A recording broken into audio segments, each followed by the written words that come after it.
जय सिया राम। और आज मैं आपके सामने लेकर उपस्थित हूँ युग तुलसी मानस मर्मज्ञ पद्म भूषण डॉक्टर श्री राम किंकर जी उपाध्याय द्वारा लिखित एक लेख जिसका शीर्षक है सेतु की जीवन में पग पग पर आवश्यकता है। और ये लेख 1988 या 89 का लिखा हुआ है महाराज जी का, जो कि एक पत्रिका में प्रकाशित हुआ था। तो आइए शुरू करते हैं। एक बार जब समुद्र के किनारे यह चर्चा चली कि कौन समुद्र पार करेगा, तो प्रत्येक व्यक्ति ने अपने बल का वर्णन किया। हनुमान जी मौन थे। हनुमान जी के मौन को देखकर जामवंत जी ने हनुमान जी को उद्बोधन किया। कहई रीछ पति सुनु हनुमाना, का चुप साधि रहे बलवाना। पवन तनय बल पवन समाना, बुद्धि विवेक विज्ञान निधाना। कवन सो काज कठिन जग माही, जो नहीं होई तात तुम पाही।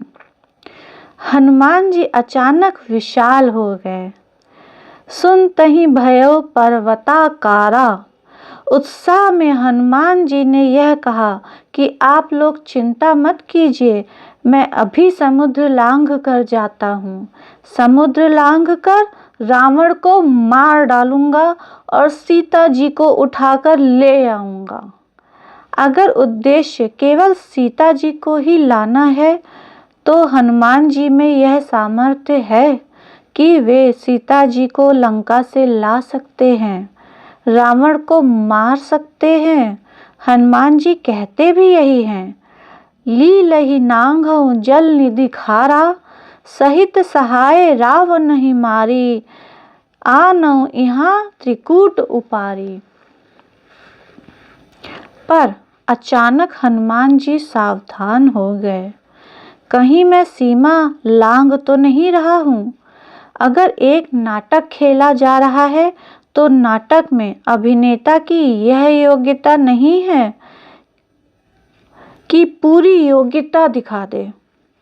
अभिनेता की योग्यता यही है कि जितनी योग्यता दिखानी जरूरी हो उतनी बताई जाए, उतना ही पाठ करके दिखाए।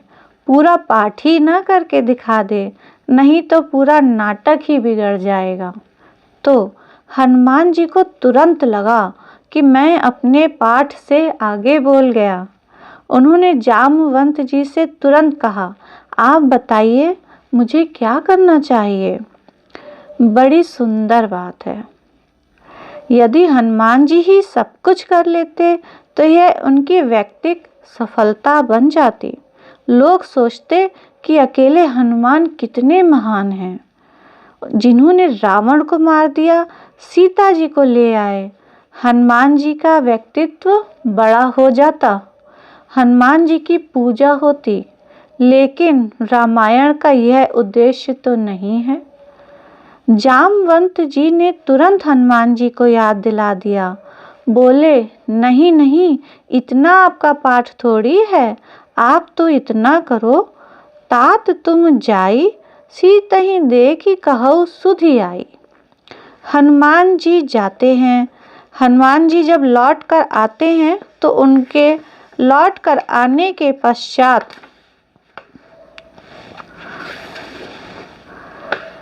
वही बंदर जो असफल होकर लौट आए थे, जो उस दिशा में गए नहीं थे, सब के सब भगवान राम के साथ जा रहे हैं। यहाँ वानर शब्द का प्रयोग विशेष रूप से क्यों किया गया?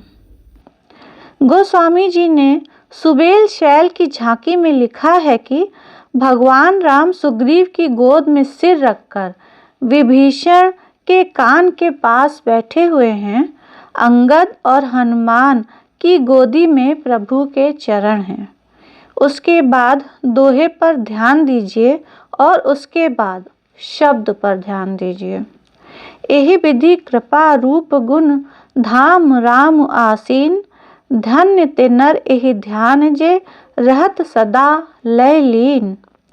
इस तरह से कृपा रूप और गुण के धाम जो भगवान राम हैं वह आसीन हैं। और अगला वाक्य है, धन्य ते नर एहि ध्यान जे रहत सदा लय लीन। धन्य है वह नर जो इस ध्यान में डूबे रहते हैं। इस दोहे में नर शब्द का क्यों प्रयोग किया? यह सारी नर जाति को चुनौती है। गोस्वामी जी बताना चाहते हैं कि अरे मनुष्यों, जब बंदरों ने पा लिया तब भी नहीं पा सके, वानर पा गए और नर ना पा सके, तो इससे अधिक लज्जा की बात क्या होगी? इसलिए गोस्वामी जी कहते हैं कि वानर जो मनुष्य से एक श्रेणी नीचे हैं, वे भी अपनी साधना के द्वारा उस महान सत्य को पा सकते हैं। और यही मनुष्य के लिए सबसे बड़ी प्रेरणा है। हमें अंतःकरण में निराश होने की आवश्यकता नहीं है। वानर जब इस तरह से सफलता पा सकते हैं, उस ऊंचाई तक पहुंच सकते हैं, तो क्या फिर ऐसी परिस्थिति में हम उस ऊंचाई तक पहुंचने में समर्थ नहीं हो सकते क्या? यहाँ प्रतीकात्मक संकेत भी है। बंदर जो हैं वह चंचलता और अवगुणों का प्रतीक है। बंदर को देख लीजिए, कितना कामी है, कितना क्रोधी है। और पशुओं में अगर सबसे लोभी कोई दिखाई देता है तो बंदर है। इस तरह से वह काम, क्रोध, लोभ तीनों से ग्रस्त है। लेकिन श्री राघवेंद्र ने इन बंदरों का भी सदुपयोग किया। कोई व्यक्ति अयोग्य नहीं होता, उसका प्रयोग करने वाला दुर्लभ है। भगवान श्री राघवेंद्र चाहते तो अयोध्या से नर बुला सकते थे, एक से एक योग्य व्यक्ति को बुला सकते थे, पर भगवान ने कहा कि नहीं, नर में ही सामर्थ्य नहीं है, वानर में भी सामर्थ्य है। जिनमें कमी है उन कमियों को भी सही दिशा में मोड़ा जा सकता है। सुग्रीव के संदर्भ में भगवान राम का दिमाग यही तो था। सुग्रीव लोभी, कामी हैं, तो भगवान आश्वासन देते हैं कि तुम्हारी पत्नी को तुमसे मिला देंगे। हनुमान जी बाल ब्रह्मचारी हैं, तो हनुमान जी के ब्रह्मचर्य का भी सदुपयोग, और सुग्रीव क्रोधी कामी हैं, तो उनकी काम वृत्ति का भी सदुपयोग। भगवान राम जब सुबेल शैल पर आसीन हुए तो सुग्रीव को बिठा दिया सिरहाने, और हनुमान जी को बिठा दिया चरणों के पास। वैसे संसार में यह परंपरा है नहीं। अब भी परंपरा यह है कि अगर कोई सकाम और कोई निष्काम व्यक्ति है, तो निष्काम की अपेक्षा सुकाम जो है वह नीचे है। तो भगवान राम को चाहिए था कि हनुमान जी को बैठाते सिरहाने और सुग्रीव को पायताने, लेकिन राघवेंद्र ने कैसा विचित्र बंटवारा किया। दो निष्काम थे, दो सकाम थे। अंगद और हनुमान दोनों निष्काम और सुग्रीव और विभीषण दोनों सकाम। तो दोनों निष्कामों को चरणों में बैठा दिया। पूछा गया, महाराज यह आपने कैसा उल्टा किया? प्रभु ने मुस्कुराकर कहा, भाई जिनको कुछ चाहिए उनको मदद देने की ज़रूरत है। सुग्रीव से मिले तो कह दिया, हम तो तुम्हारे मित्र हैं और देन लेन में संकोच मत करना।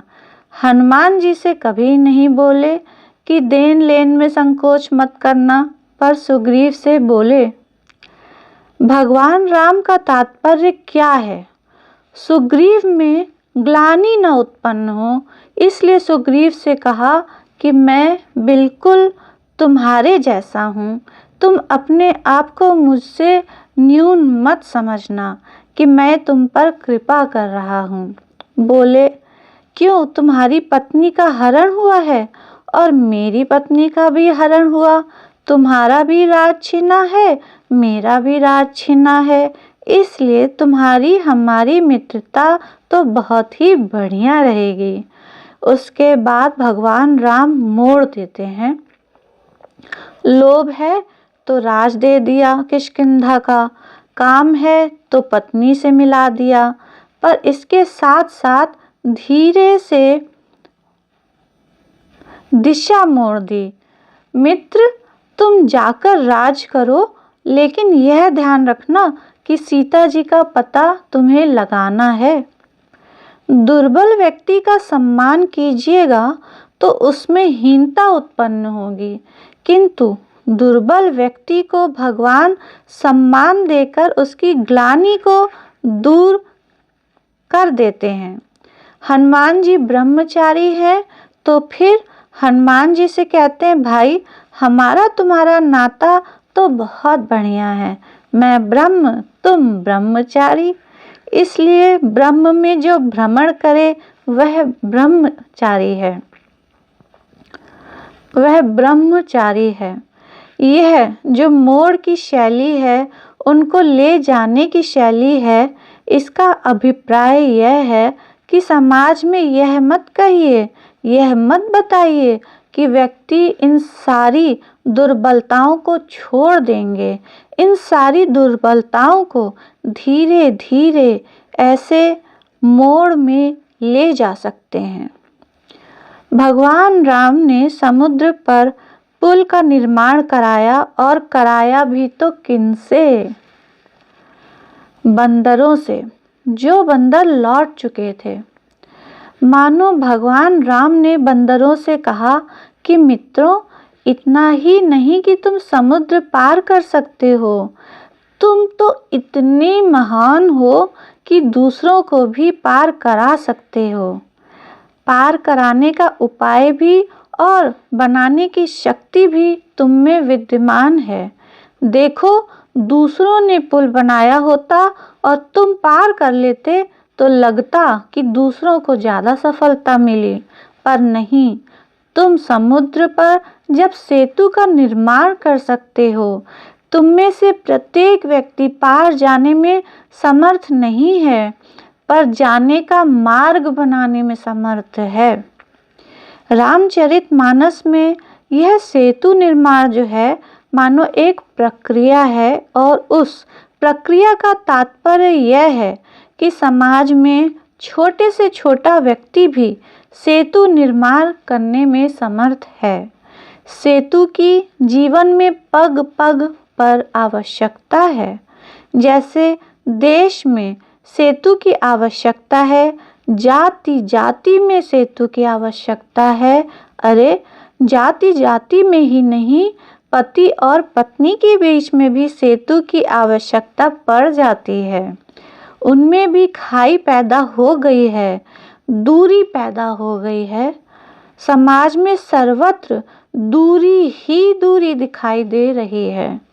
बिना सेतु के एक दूसरे से दूर हैं।